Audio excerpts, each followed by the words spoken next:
आज मैं बताने वाला हूँ राकेश झुनझुनवाला की सक्सेस स्टोरी। आइए जानते हैं कि कैसे उन्होंने 5,000 रुपए से 45,000 करोड़ बनाए। राकेश झुनझुनवाला एक स्टॉक ट्रेडर, इन्वेस्टर और बिजनेसमैन थे। उनकी नेट वर्थ 5.8 बिलियन डॉलर थी। वो इंडिया के 36वें सबसे अमीर व्यक्तियों की लिस्ट में आते थे।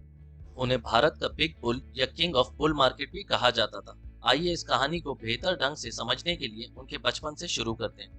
राकेश का जन्म 5 जुलाई 1960 हैदराबाद, आंध्र प्रदेश में हुआ था। वो एक राजस्थानी फैमिली से बिलोंग करते थे। उन्होंने अपनी ग्रेजुएशन मुंबई के सिडनम कॉलेज से की और चार्टर्ड अकाउंटेंट की पढ़ाई पूरी की 1985। राकेश झुनझुनवाला के पिता का नाम राधेश्याम जी झुनझुनवाला था, जो कि प्रोफेशन से एक इनकम टैक्स ऑफिसर थे। उनकी मां का नाम उर्मिला झुनझुनवाला था, जो कि हाउसवाइफ थी। उनकी वाइफ का नाम रेखा था और उनके दो बच्चे भी थे, आर्या और आर्यवीर। आइए जानते हैं कि उनका इंटरेस्ट शेयर मार्केट में कैसे बढ़ा। राकेश के पिता स्टॉक मार्केट में ट्रेड करते थे, हालांकि वो एक एक्टिव ट्रेडर नहीं थे। राकेश जब छोटा था तो वो अक्सर अपने पिता को उनके दोस्तों से शेयर मार्केट के बारे में डिस्कस करते हुए सुनता। एक दिन जिज्ञासा के कारण उन्होंने अपने पिता से एक सवाल पूछा कि शेयर की प्राइस में उतार या चढ़ाव कैसे होता है, जिस पे उनके पिता ने कहा कि अखबार में किसी भी टाइप की न्यूज आने के कारण, अच्छी या बुरी, शेयर की प्राइस में उतार या चढ़ाव होता है। राकेश ने अपने पिता से शेयर मार्केट के बारे में काफी कुछ सीखा और सीखने के बाद उनका शेयर मार्केट में इंटरेस्ट बढ़ने लगा। उनका बढ़ता इंटरेस्ट देख के उनके पिता ने एक शर्त रखी कि पहले तुम अपनी पढ़ाई पूरी करोगे और फिर शेयर मार्केट में ट्रेड करोगे। राकेश झुनझुनवाला ने चार्टर्ड अकाउंटेंट की पढ़ाई पूरी करने के बाद स्टॉक मार्केट में इन्वेस्ट करने की सोचा, लेकिन उनके बैंक अकाउंट में सिर्फ 5,000 रुपए थे।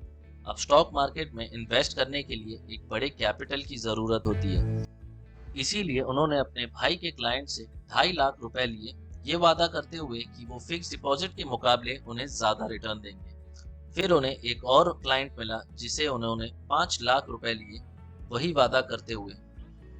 अब झुनझुनवाला के पास 7.5 लाख रुपए थे, तो कैपिटल जमा करने की पहली प्रॉब्लम वो सॉल्व कर चुके थे। लेकिन सवाल ये था कि अब वो ये 7.5 लाख रुपए कहाँ इन्वेस्ट करेंगे। के झुनझुनवाला ने अपना पहला बड़ा मुनाफा 1986 में 5 लाख रुपए कमाकर किया, जहां उन्होंने टाटा टी के 5,000 शेयर 43 रुपए के भाव में खरीदे थे और 3 महीने के अंदर उस शेयर का प्राइस 143 रुपए हो गया। उन्होंने टाटा टी के स्टॉक बेचकर 3 गुना से भी ज्यादा अधिक प्रॉफिट कमाया। अगले आने वाले सालों में राकेश झुनझुनवाला ने शेयर मार्केट से काफी प्रॉफिट कमाया। ईयर 1986 से 1989 के बीच उन्होंने 20 से 25 लाख रुपए कमाए। उन दिनों आयरन इंडस्ट्री के शेयर प्राइस काफी नीचे चल रहे थे। राकेश झुनझुनवाला को इसमें अपॉर्चुनिटी दिखी और उन्होंने सेसा गोवा नाम की एक आयरन इंडस्ट्री में 1 करोड़ रुपए इन्वेस्ट कर दिए। एक साल के अंदर ही उनकी ये इन्वेस्टमेंट 4 से 5 गुना बढ़ गई और इस एक ट्रेड के कारण उनकी नेटवर्थ 4 करोड़ रुपए हो गई। 1989 में वीपी सिंह की सरकार द्वारा पेश करे जाने वाले बजट को लेकर शेयर मार्केट में काफी निराशा थी, लेकिन झुनझुनवाला को लगता था कि श्री वीपी सिंह खुद एक बिजनेस बैकग्राउंड से आते हैं, तो वो कभी भी बुरा बजट पेश नहीं करेंगे। इसी सोच को आगे रखते हुए झुनझुनवाला ने आक्रामक रूप से शेयर्स खरीदना शुरू कर दिए। उनका ये अनुमान सही होने के कारण कुछ ही महीनों में झुनझुनवाला की नेटवर्थ 20 गुना से बढ़कर 50 करोड़ रुपए हो गई। राकेश झुनझुनवाला ने रेयर एंटरप्राइजेज नाम की एक इन्वेस्टमेंट कंपनी शुरू की। कंपनी का नाम राकेश झुनझुनवाला के पहले 2 अक्षर और उनकी पत्नी रेखा के पहले 2 अक्षर को मिलाकर बनाया गया था। यहाँ से ट्रेडिंग एक बैक सीट पर चली गई और झुनझुनवाला इन्वेस्टमेंट की ओर शिफ्ट हो गए।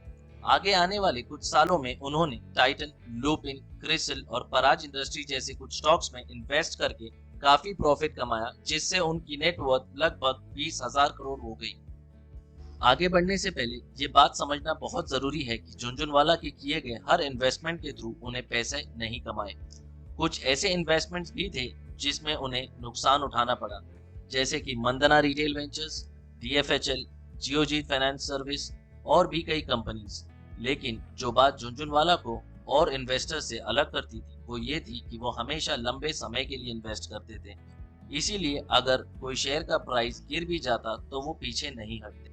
राकेश झुनझुनवाला के स्टॉक मार्केट के अलावा भी काफी बिजनेस थे। वो हंगामा मीडिया और एपटेक यूनिवर्सिटी के चेयरमैन थे। प्रोवोक, कॉनकॉर्ड, बायोटेक, वैशाली होटल्स जैसे कंपनीज में भी वो बोर्ड ऑफ डायरेक्टर्स में से एक थे। बहुत कम लोग ये बात जानते हैं कि राकेश झुनझुनवाला को बॉलीवुड मूवीज में भी इंटरेस्ट था। इसीलिए उन्होंने इंग्लिश विंग्लिश, कियनका एंड शमिताभ जैसी मूवीज प्रोड्यूस की हैं। तो ये थी राकेश झुनझुनवाला की सक्सेस स्टोरी। आइए जानते हैं कि वो ऐसे कौन से 5 पॉइंट हैं जो हमें इनकी स्टोरी से सीखने चाहिए। पहला पॉइंट है कैपिटल। शेयर मार्केट में ट्रेडिंग या इन्वेस्टमेंट करने के लिए हमारे पास एक लमसम अमाउंट होना चाहिए। दूसरा पॉइंट है विजन। हमें कोई भी कंपनी में इन्वेस्ट करने से पहले ये सोचना बहुत जरूरी है कि फ्यूचर में क्या ये कंपनी ग्रो करेगी या नहीं। अगर आपका जवाब हाँ आता है तभी उस कंपनी में इन्वेस्ट करें। तीसरा पॉइंट है पेशेंस, यानी कि सब्र। कोई भी इन्वेस्टमेंट हमेशा लंबे समय के लिए करें, क्योंकि शेयर मार्केट का प्राइस आने वाले समय में ऊपर या नीचे होता रहेगा। तो इन्वेस्टमेंट करने के बाद हमें पेशेंस रखना बहुत जरूरी है। चौथा पॉइंट है नॉलेज। किसी भी शेयर्स में इन्वेस्ट या ट्रेड करने से पहले हमेशा उस कंपनी के बारे में पूरी नॉलेज होना बहुत जरूरी है। पांचवा और आखिरी पॉइंट है सही वक्त पर सही डिसीजन लेना। अगर किसी शेयर का प्राइस ऑलरेडी ऊपर चल रहा है और मार्केट में उसकी बहुत डिमांड है, तो प्रेशर में आके उस शेयर्स में इन्वेस्ट या ट्रेड ना करें। सही वक्त पर सही कंपनी में इन्वेस्ट करें। Thanks for watching the video. अगर ये वीडियो पसंद आई तो इसे लाइक करें और चैनल को सब्सक्राइब करें।